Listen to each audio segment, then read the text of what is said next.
motorcycling like the Normandy invasion. I thought, man, this is going to be a big undertaking. I mean, we've got to get this past Coralie and the kids. They're going to fight me tooth and nail on this, because the idea is ridiculous. It's absurd, really. I mean, I have a bad history with motorcycles too, but I've decided that the dream has always been that we can start again. This time we can turn failure into success. That's what we're all looking for in some way, that we can begin the world again. So I quickly realised that the scope of the battle that Coralie was so vehemently opposed to me riding a motorcycle. It's dangerous, you're going to kill yourself. She'd pitch it to me like this, go on Chris, go and kill yourself on a motorcycle. You know, that's what she was saying, stuff like that. All fair comment, really.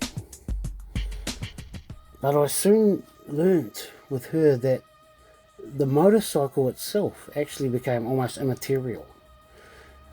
By that I mean that to get one motorbike through the gate would be the same as getting any motorcycle through the gate. Like, I could get a nifty 50, or I could actually get a Honda Fireblade. It wouldn't really matter. I mean, getting a Fireblade would be ridiculous. And I certainly wasn't going to get a bike that was, it's like a thoroughbred horse, like going up to a guy and saying, hey, I see you've got some experience in riding ponies. Well, why don't you come over here and jump on this wild, unbroken stallion? And what could go wrong?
But what I mean is, I realised, well, I may as well get the bike that I want to get in the class and size, power that is what I want. So it quickly came down to this. It came down to a choice between, because I wanted to do sport bike riding. That's what the kind of riding I wanted to do. The experience I'd had on my friend's bike all those years ago. Something that was nimble, something that just made you feel good to ride. It didn't feel intimidating, but one of the first bikes was a Kawasaki Ninja. Everybody talks about that bike in terms of a beginner's bike, and I went and saw one in the showrooms at Underwood or Wilkins in Whakatane on a visit back there, to my hometown. And I thought I'd better go and have a look at one of these things. And the lady in there, she was the wife of the family that owned it, and she showed me this Ninja 500. It was a new model, and I stood beside this thing and I thought, geez, because all I'd done is watch videos on YouTube. I hadn't actually seen one in the wild. And when I went and stood next to this thing, I said, mate, they say these things are beginner's bike, but this thing looks intimidating, It was all in black. But the other bike that came up too was the Honda CBR 500. My friend Bram's girlfriend Debbie, she told me to get a CBR 500. She was the only person who was positive about this project of riding a motorcycle, so I took her seriously, and I actually liked the CBR 500, but I found it was quite expensive compared to the other bikes that I was considering.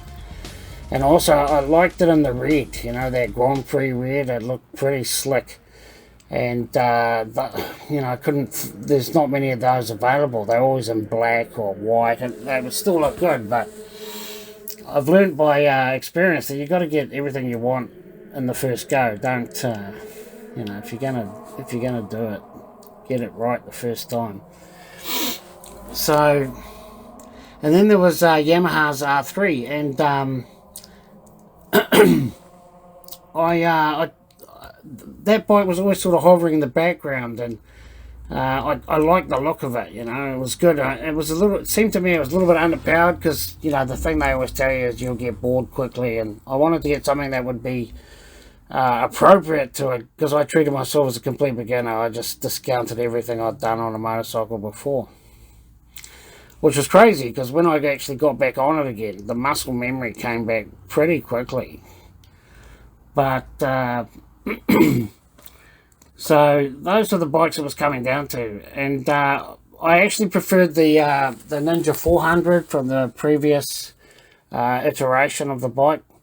I actually thought it looked better, and it came in better colour schemes. And sometimes it just does come down to colour scheme. And one of the things about the R3 is they came in all kinds of colours, different models, different years, and there was a black one, red and black, and I'm always partial to a red and black colour scheme. I love that colour. I had a Toyota Supra with a red and black colour scheme, and a Toyota Supra that I can't believe I sold that thing for $6,500. I see it driving around the street sometimes here in Tauranga, New Zealand, and I'm just like, oh. It's like seeing your one true love off there, and you let her slip through your hands. And now some other guy's rogering her Hammerstein, and I digress. But I sometimes I can't think about it, but you could sell one of those cars now for $60,000. Even when I owned this Toyota Supra, everybody would go, oh, you got a Toyota Supra? I go, yeah. And they go, oh, is it a manual? And you go, no. They go, oh, is it a turbo? And you go, no. They go, oh, is it an auto? And I go, yeah. And I can't believe I actually fell for that trap of denigrating it for that, because that car was I loved it actually. I see pictures of it, because I took tons of pictures of it. And I had this itch for a 350Z, and I viewed the Supra as a stepping stone to that, because I couldn't quite afford the Z at the time. And still got the Z, and she's a great car and all that, but the thing is, the Supra had a back seat. You could go out and, I didn't really think about that with the Z, how, a two-seater car is like a car for a monk. You buy yourself all the time, it's just like owning a motorcycle, really. It's almost like I have two motorcycles.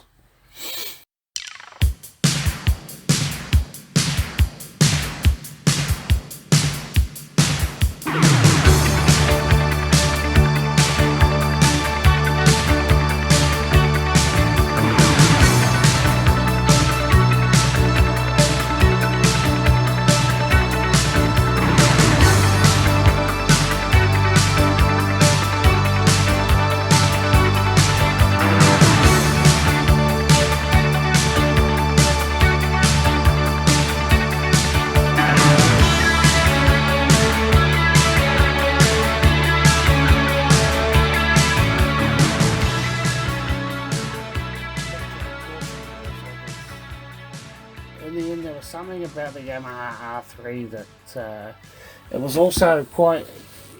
It was in my. There were more bikes to choose from, colour schemes, and at the end of the day, I just thought it looked nicer than the Ninja. I'm sure the Ninja's a lovely bike, and I'd still like to ride one, because it really did come down to just a straight choice between the Ninja and the R3. But the R3, it was exactly what I hoped it would be. It's a bike when I first got it, I was freaking out. I just rode it up and down a street parallel to the street I live in. That had not too much traffic on it, and just got used to trying to change gears. And I'd expect it to be like, the difficult bit would be changing gears, but it wasn't just changing gears. It was the whole thing of work the clutch, the brake, and it was a bundle of nerves, so I didn't really enjoy it. But I took it out again that afternoon, and on the ride home, I started to actually enjoy it, and it's just so great to be riding a bike again. The feeling of riding a bike, it really is a feeling of freedom. It's cliche and all that, and I'm certainly not trying to add anything to the sum of people's knowledge of riding on a bike, but there's just something about it, and I think the thing that I hope that I've learnt to do now is respect motorcycles.